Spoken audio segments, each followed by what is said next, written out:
ఢిల్లీ ప్రభుత్వం ఒక సంచలన నిర్ణయం తీసుకుంది. 2030ని టార్గెట్గా పెట్టుకొని 100% EV, no petrol, no diesel, no CNG vehicles మొత్తం ఎలక్ట్రికలే ఉండాలి.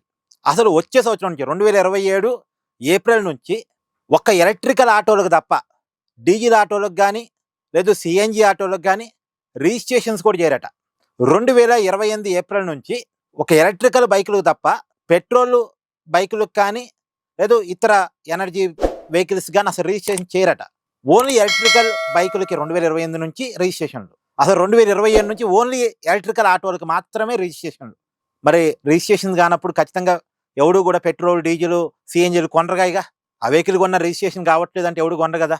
పైగా ఎలక్ట్రికల్ని అందరూ ఇష్టపడటం కోసం, అందరూ కొనటం కోసం పన్ను రాయితీలు, విపరీతమైన పన్ను రాయితీలు ఇస్తున్నట్టుగా కూడా ప్రకటించింది. నిజంగానే ఢిల్లీలో కొద్ది ప్రైజులు తక్కువ ఉంటాయి, ఉన్నంతలో మన దేశంలో ఢిల్లీలో తక్కువ ఉంటాయి. ఎందుకంటే యూనియన్ టెరిటరీ కాబట్టి, కొంత నేషనల్ క్యాపిటల్ కాబట్టి అక్కడ పన్నులు తక్కువే ఉంటాయి. పైగా ఇప్పుడు ఉన్న పన్నులను కూడా రాయితీలు ఇవ్వడానికి అక్కడ ప్రభుత్వం సిద్ధపడింది. సో కొంత ఎలక్ట్రికల్ ఆటోలు, ఎలక్ట్రికల్ బైకులు కొంత తక్కువకే, ఇప్పుడున్న ప్రైస్తో పోలిస్తే తక్కువకే దొరికే అవకాశం ఉంటుంది. కాబట్టి అందరూ ఎలక్ట్రికల్ వైపు వెళ్లాల్సిందే.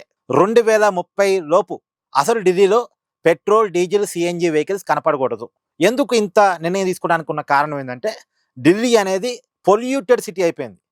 విపరీతమైన పొల్యూషన్, మామూలు పొల్యూషన్ కాదు. ఆ పొల్యూషన్ని కంట్రోల్ చేయాలి, పొల్యూషన్ లేని సిటీగా ఢిల్లీని మార్చాలి అనే టార్గెట్ తోటి ఎలక్ట్రికల్ వెహికల్స్ తీసుకురావాలని ఆలోచిస్తున్నారు. ఇది మంచి పరిణామం. నేను గతంలో కూడా చెప్పాను, అసలు ఢిల్లీ గవర్నమెంట్ కాదండి, సెంట్రల్ గవర్నమెంట్ కలగజేసుకొని ఎలక్ట్రికల్ వెహికల్స్ మీద ఇప్పుడు ఎలాగైతే హోమ్ లోన్ తీసుకున్న వాళ్ళకి ఒక 2 లక్షల రూపాయలు ప్రధానమంత్రి స్కీమ్ కింద హౌసింగ్ లోన్లో 1,50,000, 2 లక్షలు, 1,00,000 రూపాయల వరకు ఎలాగైతే హౌసింగ్ లోన్లో బెనిఫిట్ ఇస్తారో, రాయితీ ఇస్తారో, అలాగే ఎలక్ట్రికల్ వెహికల్ కొన్న వాళ్ళందరికీ కూడా 1,00,000 రూపాయలు కార్ లోన్లో రాయితీ ఇస్తాం, గవర్నమెంటే 1,00,000 రూపాయలు పే చేసిద్ది అని కనుక చెప్తే అందరూ ఎలక్ట్రికల్ వెహికల్స్ వైపు వెళ్తారు.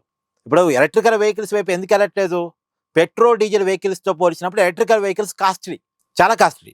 2 లక్షల డిఫరెన్స్ ఉంటుంది. కనీసం ఆ డిఫరెన్స్ని కనీసం సగంలో సగం తగ్గించగలిగితే ఎలక్ట్రికల్ వెహికల్స్ వైపు ఎవరైనా వెళ్తారు.